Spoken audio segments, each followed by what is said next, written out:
सो ये बस एक रीकैप वीडियो है before going to the next question. मुझे लगता है कि एक पॉइंट ऐसा था जो क्लास में डिस्कस होना चाहिए था, but unfortunately we couldn't discuss that. और अब चूँकि रैप अप हो गया वेरिएंसेस, तो थोड़ा सा वेird लगता है उसको दोबारा से हम स्टार्ट करें। Suppose this is the situation और क्वार्टर नंबर 1 में हो ये रहा है कि आपके पास एक ही मॉडल है और आप एक मोबाइल इंडस्ट्री में हैं, आपके पास एक ही मॉडल टाइप का मॉडल आप सेल कर रहे हैं और आपकी जो सेल्स है मॉडल ए की वो 5000 यूनिट्स की सेल्स थी, बजटेड एक्चुअल सेल्स 5200 की थी, मार्केट साइज उसने आपको दे दिया 1 लाख और 1,10,000 यूनिट्स। अब अगर मैं कहूँ कि यार मुझे try to calculate market size and market share variance, so in this sense this is just one product of company. You don't need to calculate mix variance and quantity variance. तो जो concept हमने discuss किया था इससे पहले कि sales variance is divided into two parts, sales price variance and sales volume variance, and volume variance is divided into two parts, mix variance and quantity variance, and quantity is divided into two parts, market size variance and market share variance. तो ये वाला part यहाँ पे eliminate हो जाएगा और अब सिर्फ सेल्स वॉल्यूम वेरिएंस जो है वो मार्केट साइज और मार्केट शेयर पे जाएगा, बिकॉज प्रोडक्ट ही एक है। ठीक है, सो यहाँ पे how we are going to calculate this, see सबसे पहले तो हमें ये देखना है कि जी बजटेड सेल्स क्या है। If you want to calculate market size variance, so we'll start with budgeted sales. Budgeted sales was 5000 and actual अच्छा budgeted sales minus revised sales।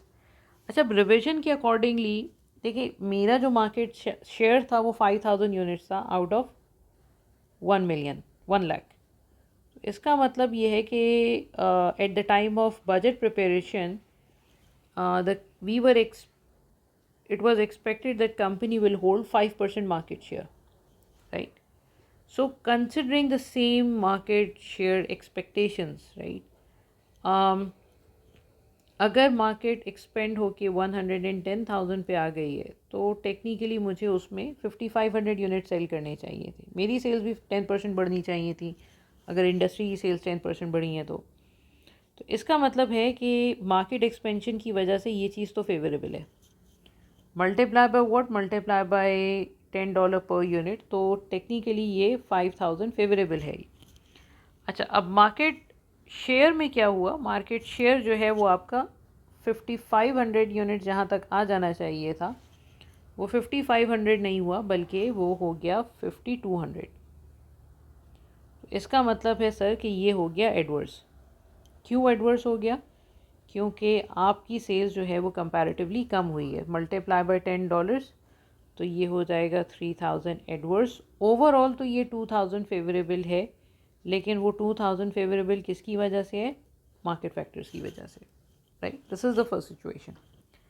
अच्छा, अब फिर आपने क्या सोचा? फिर आपने ये सोचा कि यार एक काम करते हैं, क्वार्टर नंबर 2 में हम एक और नया मॉडल लॉन्च करते हैं ताकि ये जो मार्केट शेयर गिरा है इसको फिर हम थोड़ा सा इसमें कोप अप कर सकें। तो मैंने क्या किया, मैंने अब जो क्वार्टर 2 का बजट बनाया उसमें मैंने लिया मॉडल ए, राइट, और मैंने लिया मॉडल बी। ठीक है। अच्छा, मॉडल ए की बजटेड सेल्स मैंने रखी लेट्स से 6000 और मॉडल बी की मैंने बजटेड सेल्स रखी 4000। और मार्केट साइज़ जो है वो हम ले लेते हैं 1,10,000। चलें, हम एक्सपेक्ट कर रहे हैं कि जी क्वार्टर 2 में मार्केट साइज़ थोड़ा सा बढ़ेगा, तो वी वर एक्सपेक्टिंग 120,000। ठीक है, एक्चुअल में हुआ 122,000 और ये हो गया 6200 और ये हो गया 4200। ठीक है। अच्छा, आप ये चलें इसको हम कर लेते हैं 6500 और इसको कर लेते हैं 4200। ठीक है। अच्छा, अब कंट्रीब्यूशन को मैं अलग से लिख लेती हूँ। कंट्रीब्यूशन के लिए मैं कॉलम नहीं बना रही हूँ। कंट्रीब्यूशन, स्टैंडर्ड कंट्रीब्यूशन इसका तो $10 ही है और इसका स्टैंडर्ड कंट्रीब्यूशन है $4 पर यूनिट।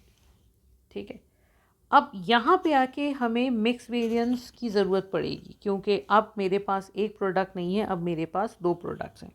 ठीक है, तो अब हम क्या करेंगे, अब सबसे पहले तो हमें कैलकुलेट करना है मिक्स वेरिएंस। ठीक है, मिक्स वेरिएंस कैलकुलेट करना इतना मसला नहीं है। फॉर एग्ज़ाम्पल 6 डिवाइडेड बाय 120, नहीं, ये तो market size, sorry, 6 divided by 10,000, तो मुझे लगता था कि 60% प्रोडक्ट ए सेल होगी और 40% प्रोडक्ट बी सेल होगी, राइट। सो ए मेरे हिसाब से सेल होना चाहिए था 60% और बी सेल होना चाहिए था मेरे हिसाब से 40%। तो जो एक्चुअल सेल्स कंपनी की हुई है वो एक्चुअल सेल्स कितनी है, 6500 plus 4200, so that makes around 10,700। ठीक है, सो 10,700 अगर आपकी एक्चुअल सेल्स है तो उसमें 60% फिर कितना होना चाहिए, 6420, और इसी में 40% कितना होना चाहिए, 4280। ठीक है, आपकी सेल्स हुई कितनी, आपकी सेल्स 6500 हुई और 4200 हुई, मल्टीप्लाई बाय डिफरेंस ले लेंगे हम, डिफरेंस आ जाएगा यहाँ पे आई थिंक 80 का फेवरेबल और ये डिफरेंस आ जाएगा 80 का एडवर्स, और फिर हम उसको कंट्रीब्यूशन से मल्टीप्लाई कर देंगे तो मिक्स वेरिएंस आ जाएगा। मिक्स वेरिएंस कैलकुलेट करना असल पर्पस है भी नहीं यहाँ पे। ठीक है, अच्छा, उसी के बाद अगर मुझे सेल्स क्वांटिटी वेरिएंस निकालना है, so for the calculation of sales quantity variance, sales quantity variance के लिए आप क्या करेंगे, हम लेंगे budgeted sales. Budgeted sales were 10,000, right, and actual sales were 10,700, so actual sales volume was 700 more than budgeted, multiply by standard average contribution per unit। वो हमने discuss किया था कि वो हम मिक्स के परसेंटेज से ले सकते हैं। सो $10 का contribution of product A multiply by 60% और $4 का contribution multiply by 40%। So 6 plus 1.6 is 7.6, I think. So 7.6 times 700 is actually equals to 5320। ठीक है, ये हो गया आपके लिए फेवरेबल बिकॉज एक्चुअल सेल ज़्यादा है। ठीक है, अच्छा, एक्चुअल सेल ज़्यादा इज ऑलवेज फेवरेबल। अब इस 5320 को हम कैलकुलेट करेंगे प्लानिंग वेरिएंस में, सॉरी, मार्केट साइज वेरिएंस में, which is actually the planning one, planning variance, और इसको हम कैलकुलेट करेंगे मार्केट शेयर वेरिएंस में, which is the operational one, right. अच्छा, अब मार्केट साइज वेरिएंस जब आप कैलकुलेट करेंगे तो हम ये नहीं देखेंगे कौन सी प्रोडक्ट है, क्योंकि हम सेम मार्केट में दूसरा मॉडल हमने निकाला कि चलो हम एक लो ग्रेडेड वर्जन का भी प्रोडक्ट निकाल लेते हैं जो कि प्रॉफिटेबल कम है। ठीक है, तो अब मेरे जहन में क्या था कि जी 10,000 यूनिट्स की सेल्स होंगी आउट ऑफ 120,000, सो तकरीबन 8.3% का मार्केट शेयर मेरे जहन में था। ठीक है, so budgeted sales were 10,000, right, minus revise sales. Revise sales के लिए हम क्या करते हैं, हम ये देखते हैं कि भाई एक्चुअल सेल्स कितनी हुई। एक्चुअल सेल्स है 122,000, तो इसका 8.3% तो मार्केट शेयर हमने एक्सपेक्ट किया था। सो मल्टीप्लाई बाय 122,000, ये बन रहा है 10,166। सो टेक्निकली आपकी सेल्स 10,166 तक आ जानी चाहिए थी, मल्टीप्लाई बाय 7.6। अच्छा, 166 multiply by 7.6 is 1261 point favourable, क्योंकि मार्केट में एक्सपेंशन आई है। आपने क्या किया, आपने 10,166 के बजाय आपने सेल आउट किए 10,700। सो आपकी एफिशिएंसी जो है वो ज़्यादा है, ठीक है। 10,166 माइनस 10700 534 मल्टीप्लाई बाय 7.6 4058।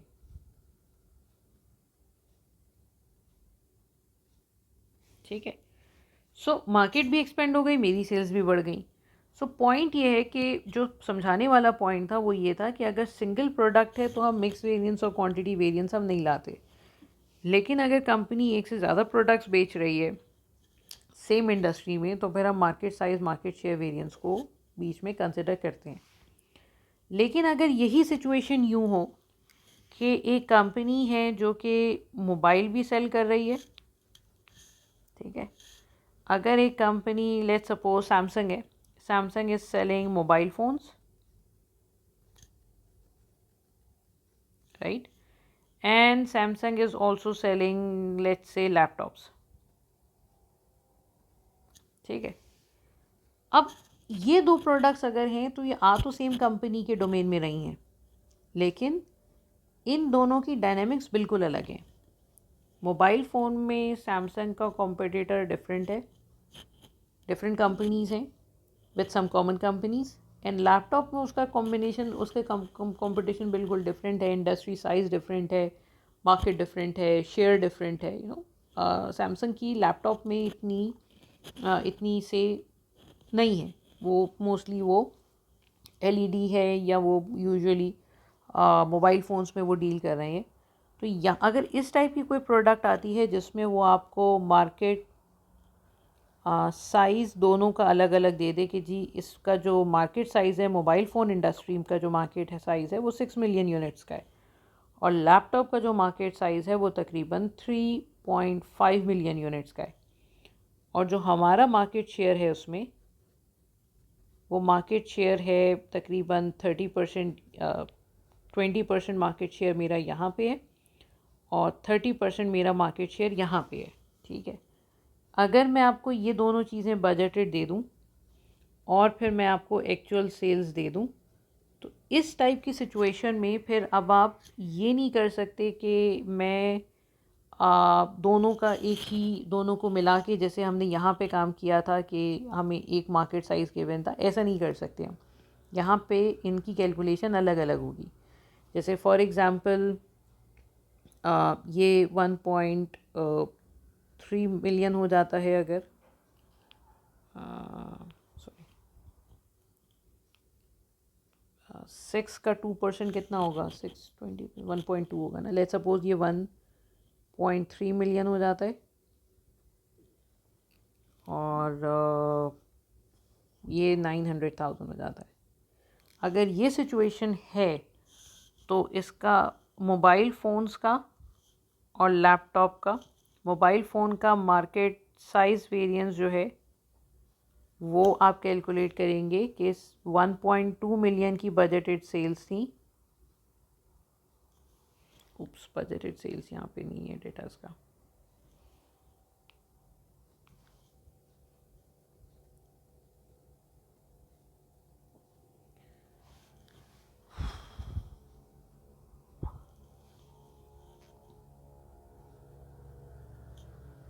ये एक्चुअल मार्केट साइज़ है और ये एक्चुअल सेल्स हैं, और बजटेड सेल्स जो है वो 1.1 मिलियन की है।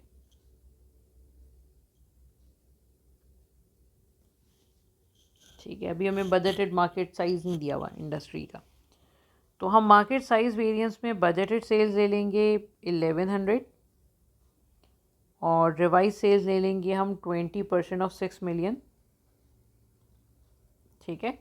उसको हम कंपेयर कर लेंगे स्टैंडर्ड कंट्रीब्यूशन के साथ, और जब इसी में मार्केट शेयर वेरिएंस हम कैलकुलेट करेंगे, so will compare 1200 with what actually happened 1300 के साथ। उसी तरीके से लैपटॉप का जब मार्केट साइज वेरिएंस आप कैलकुलेट करेंगे तो you will start with the budgeted sales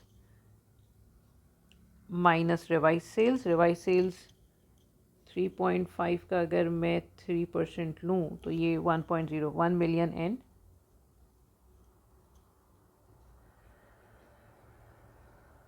यहाँ तक आना चाहिए था। और मार्केट शेयर वेरिएंस जो है ये हो जाएगा कि 1050 के बजाय आपने 900,000 सेल किया multiply by the contribution. So point two communicate is that if we have different markets, in that case हम अलग अलग मार्केट साइज और मार्केट शेयर वेरिएंस निकालेंगे। अगर एक ही मार्केट में दो मॉडल्स हैं तो हम मिक्स वेरिएंस और यील्ड वेरिएंस और प्लान मार्केट साइज और मार्केट शेयर वेरिएंस वो सब कैलकुलेट करेंगे। और अगर एक ही प्रोडक्ट हम सेल कर रहे हैं तो फिर मिक्स एंड यील्ड वेरिएंस नहीं आएगा, मिक्स एंड क्वांटिटी वेरिएंस नहीं आएगा। ठीक है, तो I hope you got this point, because जो लग रहा था ये पॉइंट हमने मिस कर दिया था थोड़ा सा क्लास में।